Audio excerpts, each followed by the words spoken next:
And joining us right now, Virginia Delegate Mark Cole. He of the 88th District. That covers Spotsylvania, Stafford, Fauquier, and the city of Fredericksburg. Thanks for joining us, Mr. Delegate. Well, thank you for having me. Well, you have scored a bit of a political victory as far as the Internet is concerned here, because PolitiFact, that crazy left-wing PolitiFact, has actually come out on your side in a horrible, horrible lie that Occupy Democrats, a group out there, have said that you wanted schools to check children's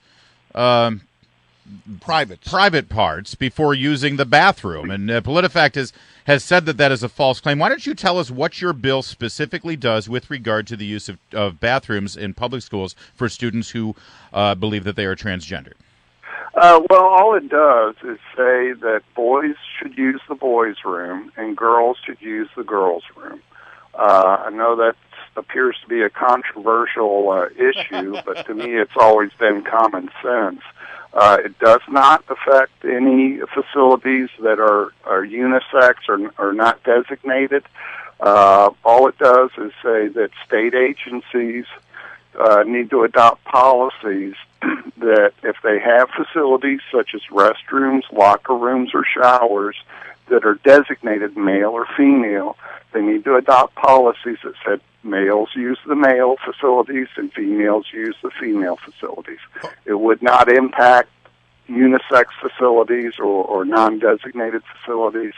I think it's common sense and it's reasonable, but the radical left has really done their best to twist it and tell lies about it, because I think they understand they can't win a debate on this issue on the merits. All right, so let me just ask you the hypothetical question. You know, what if you've got a young man who decides that he is really a man who should be in a woman's body, that he really is transgender, really believes... It's a Caitlyn Jenner situation. Yeah, you got one of those situations, right. So what would you say should happen for that young student? What bathroom should he or she go to?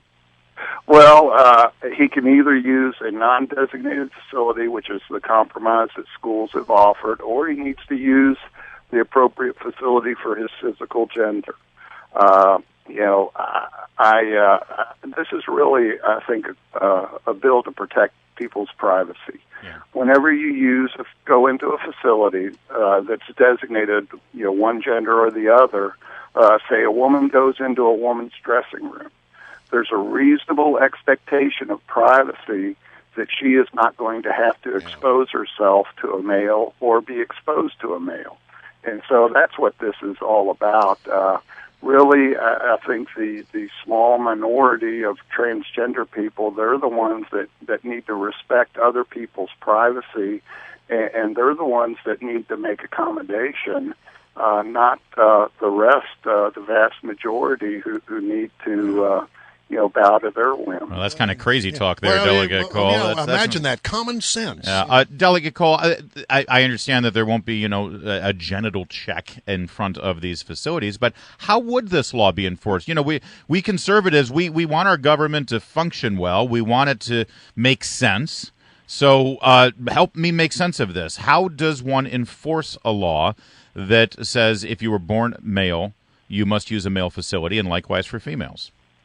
Well, it would be done on a complaint basis. We're not going to have bathroom police standing at the entrance of all these facilities checking.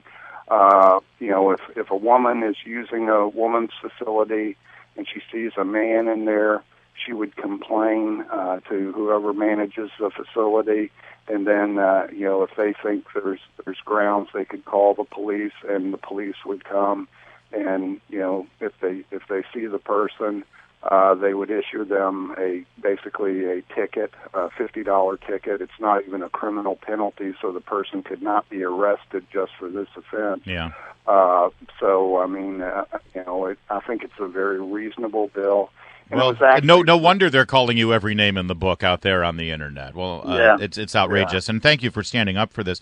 If I could get you on the record on one other thing. While you were in recess there, I'm sure you saw Attorney General Mark Herring reinterpret the concealed carry permit regulations in the Commonwealth of Virginia, and now Virginia is no longer honoring reciprocal recognition of other states' concealed carry laws. What is the House of Delegates going to do about that? We've got several bills in to try to address that, to basically take the decision out of the hands of the Attorney General.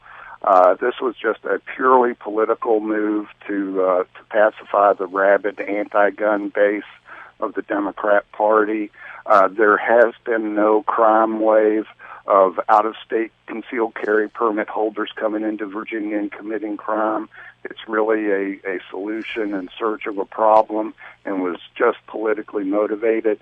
And so we do have bills to reverse that decision. All right, Delegate Cole, thank you so much for joining us today. Thanks for being with us. Delegate Mark Cole doing Fauquier, Fredericksburg, Stafford, and Spotsylvania proud. It's 7:43.